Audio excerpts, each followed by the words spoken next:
Assalamualaikum warahmatullahi wabarakatuh. Dalam pemilihan ini Pak Ustadz, jadi pertanyaannya adalah bagaimana menurut Islam orang yang menganjurkan jangan memilih, katakan ada pula orang seperti itu. Golput maksudnya. Ada juga orang, dia juga rajin sholat, dia ke masjid, tapi disarankannya orang golput, macam mana pula? Menurut hukum Islam, begitu kan? Itu saja supaya maksudnya terangkan Pak Ustadz supaya jangan ada jamaah yang golput kan gitu. Demikian. Assalamualaikum warahmatullahi wabarakatuh. Waalaikumsalam. Ini partai netral Indonesia ini kan. Kono ngono kene ngene daripada bingung wis lah golput wae lah ngono. Golput itu ya nggak bagus juga. Kalau kita orang Islam harus milih. Harus milih mau kita dibayar atau tidak, harus milih. Gunakan jari kita. Ini itu ada kekuatan luar biasa. Gara-gara ini ya kurang satu saja ya orang yang baik jadi tidak terpilih gara-gara kita tidak menggunakan ini. Kalau kita gunakan ini sepakat ya, meskipun terpaut cuma 2 atau 3 gara-gara kita tadi itu orang baik jadi naik. Lah kadang kita kan enggak, gak usah milih, males, paling podo wae. Enggak ada cerita podo wae, tapi tetap pasti ada perubahan. Intinya gunakan kekuatan kita cuman ini. Kalau kita tidak gunakan, kita sia-siakan, sayang sekali. Sayang sekali. Saya ada gini loh. Ada cerita. Tadi lupa saya sampaikan. Ada orang ustadz, orang alim, orang soleh lah, orang bukan ngalim. Dia ini yakin kali sama Allah Subhanahu Wa Taala. Yakin sama Allah Subhanahu Wa Taala. Waktu itu terjadi banjir bandang besar. Hujan sampai 2 hari. Rumah sudah hampir tenggelam. Orang tani lewat, ayo kita naik ke bukit nanti tenggelam di sini. Enggak, aku yakin sama Allah. Di rumah ini pun saya selamat. Wes lewat orang tani. Orang kemudian datang sudah separuh rumah. Ya orang pun datang lagi. Ayo, orang nelayan pakai sampan. Ayo naik sini. Ini mau tenggelam ini hujan masih deras. Enggak, saya yakin di sini pasti diberi keselamatan oleh Allah. Lewatlah orang tadi nelayan bawa sampan. Rumah tenggelam, tinggal di atap, dia naik ke atap. Helikopter datang, ayo naik cepet. Enggak, saya yakin saya diselamatkan oleh Allah. Akhirnya tenggelam meninggal. Jiun. Innalillahi wa inna ilaihi. Terus dia meninggal bertemu sama Allah, bertemu dengan Allah. Dia tanya, ya Allah, kok aku tidak diselamatkan? Aku kan sudah yakin kepadamu ya Allah. Kenapa tetap tidak selamat? Lah aku harus kayak mana? Sudah aku kirim penyelamat dari petani, dari nelayan, helikopter. Kok nggak mau? Ini kadang nanti jangan-jangan kita ini kayak gitu juga. Kita ingin merindukan perubahan, merindukan pemimpin yang adil, pemimpin yang baik. Tapi sudah dikirimkan orang yang baik, kita tak menggunakan ini kita. Maleslah nyoblos, itu tadi. Maleslah aku nyoblos, paling sama saja. Pilih yang terbaik di antara yang ada. Ya semoga pilihan kita itu nanti membawa kebaikan, tapi tetap jadilah pemilih yang cerdas. Benar-benar kita pertimbangkan, kita memahami, kita mengetahui siapa mereka. Jangan asal-asalan. Jangan golput. Tidak boleh ya. Jangan kita tidak gunakan kekuatan kita. Cuman ini loh kekuatan kita. Masa nggak kita gunakan? Nanti kalau sudah dipimpin orang yang tidak baik, baru teriak-teriak demo. Alah sudah itu nggak ada gunanya. Paling nggak digubris sama mereka kalau sudah naik di atas. Tapi benar-benar harus kita pertimbangkan. Begitu saja Ustaz. Alhamdulillah sudah selesai pertanyaan. Oh belum. Bercanda Mbak, bercanda. Jangan sudah selesai Pak, langganannya gimana? Iya. Nanti langganan lari kacau. Assalamualaikum warahmatullahi wabarakatuh. Waalaikumsalam. legi rasane si gula Jawa. Wis, Ngombe banyu klopo di waktu buka puasa. cakep. Nak wong Jawa memang legowo. Nah, Karena selalu iling kan bijing kuasa. wis. Pak Ustadz, kalau membahas soal imam Pak, rumit. Karena ya pengalaman saya ini kan, kebetulan kawan saya ini di Saran, waktu saya tinggal di pondok enak. Dulu waktu itu Buyang masih hidup. Dia Ustadz, rumahnya dekat masjid. Jadi kalau sudah ajan tinggal nengok, oh itu Buya datang. Nah, Ustadz yang jadi imam. Tapi kalau sekarang Pak, rumah-rumah Ustadz pun jauh dari masjid. Udah ajan nungguin, ya kalau datang, nggak datang gimana? Hah? Terpaksa orang yang ada dalam situ. Orang ajan Pak, gremeng Pak. Udah diajar nih, Ustadz nggak teko-teko kan. Aku bilang, ya udah nanti aku komat kok imam. Kalau Wawa nggak usah jadi imam, udah celat. Nanti baca walak dolin, walak jolin nanti. Habis kacau, saya bilang gitu. Jadi tua saya jadi alasan Pak. Sepertinya kan malam minggu Pak, ya kan minggu pagi imam baca surat panjang-panjang. Saya kadang-kadang datang ngaji, datang kawan. Pak Simin kok terlambat? Iya jalannya macet. Bohong juga saya Pak. Dosa ini Pak. Jadi begini Pak, saya mau tanya itu masalah imam nanti. Kenyataan sekarang beginilah Pak ya. Yang apa ada di masjid itu ajalah. Karena Allah itu kan tidak memandang wajah dan rupa. Orang masuk surga itu bukan karena apa sholatnya, bukan karena pahalanya banyak, karena ridho Allah. Jadi mudah-mudahan saya sampaikan ini nanti ustadz-ustadznya bergerak dengan baik. Jadi ini ada yang tanyakan satu Pak, masalah eling Pak. Kebetulan Bapak dari Jawa, cuman di Sumatera dapat marga, podo kami aku Pak. Aku cuma Puja Kesuma, Bapak marga Tinting, aku marga Barus. Oh iya. Nah, jadi nak wong karo ngomong kai berita Pak. Jadi begini Pak, masalah iling itu sebenarnya itu keyakinan atau macam mana lah itu Pak? Karena orang Jawa itu kadang-kadang iling, yang penting iling. Lalu sholatnya gimana? Itu ajalah pertanyaan saya Pak. Lebih kurang saya mohon maaf. Saya akhiri. Assalamualaikum warahmatullahi wabarakatuh. Waalaikumsalam warahmatullahi wabarakatuh. Eling bahasa apa ya? Eling itu ingat. Ya. Akimi sholat li dzikri. Dirikan sholat untuk mengingatku. Ada orang salah paham. Itu sholat berarti tujuannya untuk mengingat Allah. Nah, langsung wae tujuannya, yang penting ingat. Sholatnya gak usah. Jadi sholatnya meneng, denger-denger, eling. Iku sholat itu. Ada tetangga saya gitu. Saya tanya, saya baru datang, namanya saya 2015 baru di kampung Telaga Sari. Itu ustadz juga ya? Iya. Nggak pernah ke masjid, nggak sholat. Dia sholatnya di rumah aja. Nah maksudnya dia itu apa? Sholatnya itu diem, inget gitu aja. Oh, ini berarti apa ikut aliran manunggaling kawula Gusti. Ini paham nggak ya manunggaling kawula Gusti? Manunggaling kawula Gusti dia sudah menyatu dengan Tuhannya. Dia cuma ingat begitu saja, nggak usah dia gerak-gerak. Loh, secara logika orang mau makan tapi nggak mau ngunyah makanan bisa kenyang apa nggak? Tengoki ae. Ono roti ditengoki ae. Nek ono roti nek gak ono ya wis bola.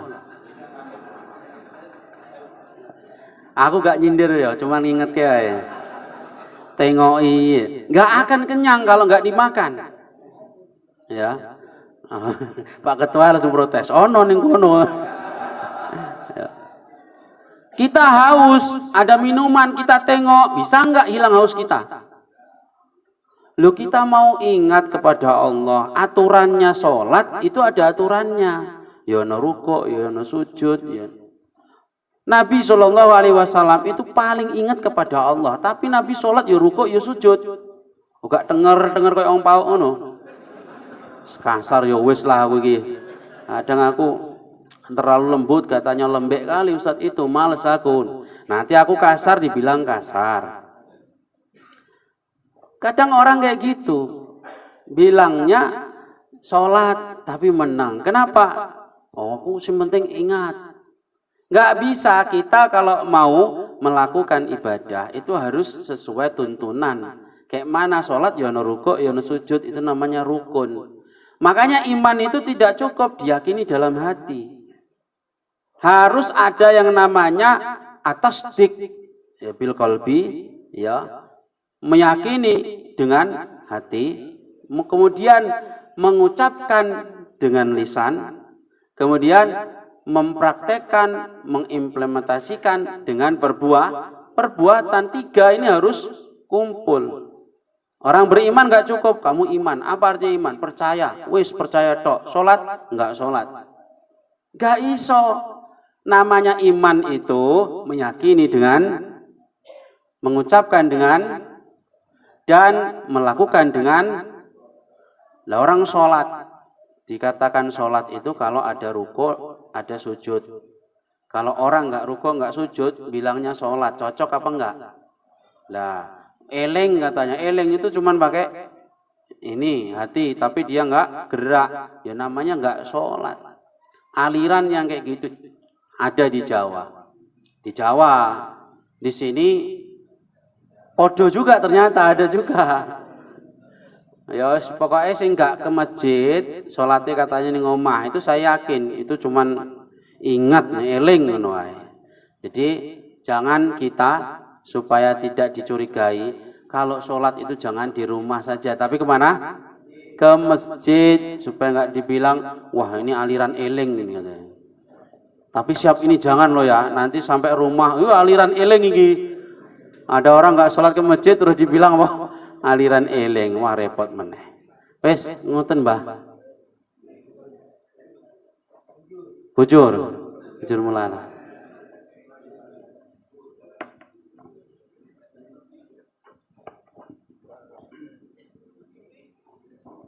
Assalamualaikum warahmatullahi wabarakatuh. Waalaikumsalam warahmatullahi. Kami dari Jemaah Masjid Babu Salam, Jalan Semen Cirim, ingin sedikit mungkin jadi pertimbangan kita yang mengenai Pak Ustadz bilang tadi masalah eling. Jadi kalau pengertiannya mungkin sama-sama kita pikirkan ini supaya kita jangan salah menilai orang. Karena sholat orang 5 waktu tak dipamerkannya sama orang lain. Jadi mungkin yang kelihatan kita ketika ditanya, dia mengingat Allah. Pemahaman tentang sholat. Sholat adalah hubungan terhadap Allah. Itulah termasuk di situ zikir, mengingat, iling, ingat. Ketika dia melihat seorang ustaz tidak pernah sholat 5 waktu, karena tidak pernah dipamerkannya di kampungnya, mungkin di rumah begitu. Ini mungkin Mbak ya. Jadi bisa saja dikatakannya dia duduk, iling, ingat, itu sholat artinya. Maksud dia itu secara umum. Jadi bukan yang 5 waktu yang ditunjukkannya. Tapi kita kan nggak tahu. Apakah seorang ustadz mungkin nggak sholat 5 waktu? Tidak mungkin. Tapi kalau ada pertanyaan, memang ada kesalahan kita juga. Kalau kita nggak paham, orang itu menanyakan itu sama siapa, dia menjawab. Tidak boleh dibilangnya itu sholat kalau tak dijelaskannya secara rinci. Akhirnya orang salah paham. Akhirnya dibilangnya, wah sholat kok nggak 5 waktu? Sholat, pengertian sholat itu adalah hubungan terhadap Allah. Itu yang saya ketahui. Tapi mohon kita bahas sama-sama. Kalau di sini ada pemahaman yang lain bisa menjelaskan ini supaya kita jangan salah menilai orang. Jadi ini pun ada kesalahan juga dari yang menyampaikan, tidak secara gamblang dia sampaikan. Hanya ini ngapain? Kok duduk aja? Ya, sholat. Memang benar. Tapi apakah sholat itu hanya iling saja ataupun hanya 5 waktu saja? Sholat itu kan ada sholat sunat, sholat wajib dan lain-lainnya. Termasuk juga hubungan. Jadi luas sebenarnya pengertian sholat itu. Sholat itu adalah hubungan terhadap Allah. Itu saja Pak. Mohon diluruskan kalau memang itu salah. Terima kasih. Assalamualaikum warahmatullahi wabarakatuh. Ini pertanyaannya berarti yang mana? Sebelah mana ya? Sholat itu adalah pengertian sholat ya dalam fikih. Saya ngajar fikih udah lama. Bukan saya sombong, bukan. Sholat yang sesuai istilah fikih, istilah syara, itu adalah gerakan ya dengan ucapan-ucapan yang khusus yang dimulai dengan takbir, diakhiri dengan salam. Ada ucapan, ada gerakan-gerakan khusus yaitu rukun. Dimulai dengan takbir, diakhiri dengan salam. Terus sholat yang difardukan, diwajibkan itu ada 5 waktu sesuai yang sudah ada di dalam Al-Quran dan hadis. Kalau tidak 5 waktu, apakah ini juga dikatakan sholat? Sholat juga, misalkan maghrib sama isya tok. Tapi apakah ini benar? Saya bilang ini kurang benar. Sholat harus 5 waktu. Syarat apa? Rukun daripada rukun Islam ada berapa? 5. 5 itu nomor 2-nya adalah sholat. Sholat itu adalah 5 waktu. Kalau ada orang, misalkan mohon maaf Bapak yang bertanya, misalkan dia duduk kemudian eling, itu dikatakan sholat, atau mungkin dia zikir dikatakan sholat, berarti itu sholat bukan secara syariat tadi, bukan sholat sesuai dengan pengertian syariat, tapi sholat sesuai dengan pengertian bahasa, yaitu ad-du'a, yaitu eling, atau dia mengamalkan satu ayat saja, aqimis sholata lidzikri, ya, dirikanlah sholat untuk mengingatku. Hanya dia mengambil sekilas saja, sepotong saja, tidak diambil hadis dari ayat yang lain yang memang wajibkan sholat itu ada ketentuan waktu, ada ketentuan rukun-rukunnya, di sholat itu sendiri ada tata caranya, dan itu sudah lengkap dibahas dalam fikih. Jadi pertanyaannya sangat bagus, mungkin supaya kita pun menjadi paham. Saya yakin yang bertanya juga sudah paham, hanya memberi tahu kepada kita semua supaya tidak sholat cuman maghrib sama isya saja, atau sholat maghrib saja. Tapi sholat itu yang benar, sholat 5 waktu. Kalau ada orang nggak sholat, sholatnya cuman sholat maghrib, apakah dia ini sudah dikatakan sholat? Ya sholat, tapi belum sempurna 5 waktu. Bilang saja, akui saja kalau dia ini belum 5 waktu, belum sempurna. Jangan dibilang dia sudah sholat. Ya, kenapa kok sholat harus di masjid? Satu syiar. Nabi SAW menyuruh kita sholat berjamaah di masjid bukan untuk kita saja, tapi untuk agama kita, untuk mensiarkan agama Islam. Loh, orang Islam sholatnya berjamaah, masjidnya apa? Makmur, ramai. Orang akan minder, orang kafir melihat masjid yang ramai. Tapi kalau orang yang lain melihat masjid kita kosong, segininya kekuatan orang Islam. Apalagi sholat subuh. Ini menjadi tolak ukur umat Islam pada hari ini bagaimana. Itu sholat subuh. Orang zaman yang bisa mengalahkan orang Yahudi, itu zaman di mana orang yang sholat subuhnya itu sudah imbang kayak sholat Jumat. Sekarang sudah apa belum? Kalau belum, jangan harap bisa mengalahkan Israel. Ya. Kalau belum, jangan harap mengalahkan Israel. Ini FKSMM, ini adalah usaha kita untuk memakmurkan sholat subuh di setiap masjid dan musola yang tergabung. Salah satunya tujuannya itu. Karena saya ikut merintis dulu. Dengan isu-isu politik sekarang sudah berkurang. Yang datang cuma berapa. Saya menjadi prihatin juga. Tapi jangan lupa, ini tujuan mulia itu harus dipertahankan. Biar FKSMM ini menjadi tombak untuk kemajuan masjid dan musola yang tergabung minimal sholat subuhnya. Ini perlu juga, ini harus dimusyawarahkan gimana sholat subuh yang FKSMM ini yang tergabung dalam FKSM ini menjadi makmur sholat subuhnya. Ini saya rasa perlu juga menjadi program ke depan bagi ketua kita, karena ini perlu sekali menjadi tolak ukur umat Islam pada hari ini. Terima kasih, pertanyaan yang sangat bagus, sudah 3 kali, berarti 4. Nah.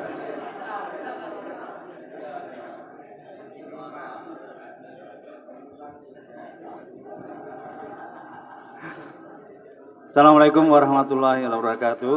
Mohon maaf jemaah, ini ada sedikit yang perlu saya tanyakan. Ini menyangkut masalah hukum. Dalam syiar Islam, kita sholat berjemaah, itu yang sholatnya dijaharkan, seperti sholat subuh, sholat isya, ya, dan sholat maghrib. Apakah pengeras suara itu dikhususkan untuk makmum atau untuk masyarakat yang tidak sholat? Bagaimana hukumnya masalah itu bacaan dalam sholat itu disiarkan ke masyarakat atau untuk makmum aja?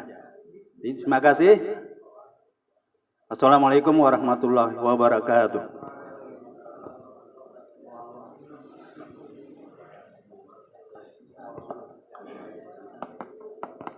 Itu tradisi itu sebenarnya. Kalaupun masyarakat situ misalkan sepakat, ya enggak masalah di mic-nya di luar. Tapi kalau masyarakat situ tidak sepakat, ya kita hormati masyarakat situ. Karena ada korban salah satu jamaah ngaji, ini benar-benar mikirkan ini sampai sakit, sampai meninggal. Loh bener, terganggu gara-gara asal sholat subuh, itu mic speaker dari masjid tetangga, itu terlalu kuat. Lah dia nggak punya kemampuan itu. Akhirnya masjid tempat dia sholat, asal sholat sampai terganggu karena dia nggak bisa baca, fokus dengeri mic-nya yang terlalu kuat sana itu. Nah, sudah diingatkan ke masjid tetangga itu, tetap berkeras. Lah penjaga masjid itu pun berkeras juga memang orangnya. Lah sudah dilaporkan ke kadesnya, kadesnya pun nggak bisa juga mengatasi. Orang kadesnya lebih muda, itu sudah orang senior di situ. Akhirnya orang ini sakit-sakitan, meninggal dia. Makanya jangan terlalu dipikirkan, Pak.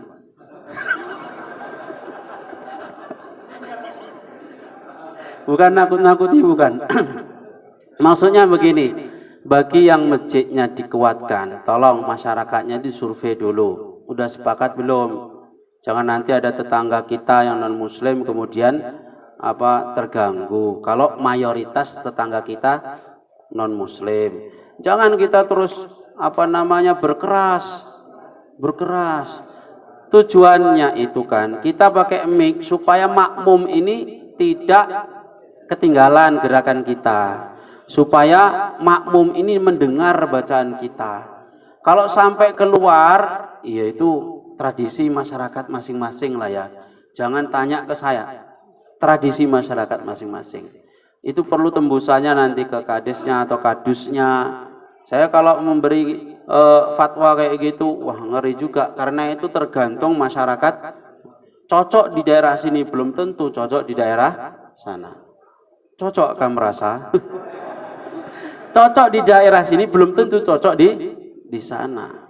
Maka kayak mana masyarakatnya, tolong benar-benar ini dipertimbangkan. Jangan langsung main kuat speaker. Tapi yang perlu itu sebenarnya kan ruang lingkup saja kita di masjid. Tapi kalau sholat Jumat misalkan adzan ngajinya itu memang perlu. Ya kita pun orang non muslim harus maklum. Namanya itu sholat Jumat itu untuk memberi kabar kepada yang lain, itu sudah dekat waktu sholat Jumat, ya harus maklum. Adzan kan pun boleh, nggak ada yang protes, kan nggak masalah. Tapi kalau sudah berlebihan sampai sholat setiap jahar waktu subuh lagi terkhusus, itu waktu subuh. Dan yang terganggu bukan cuman yang non muslim, itu justru orang muslim jamaah masjid lain. Ini kasusnya begitu. Nek suarane apik gak apa-apa Ustaz, imame suarane sampai ngono wong. Suarane wis mbah piye, elek, ngene kuat pisan, terganggu betul lah gue. Mohon maaf lah kalau jawabannya kurang pas mungkin. Terima kasih, sudah bagus pertanyaannya. Yo 4 aja ya. Alhamdulillah. Langsung doa ya. Tanya terus kalau nggak doa doain.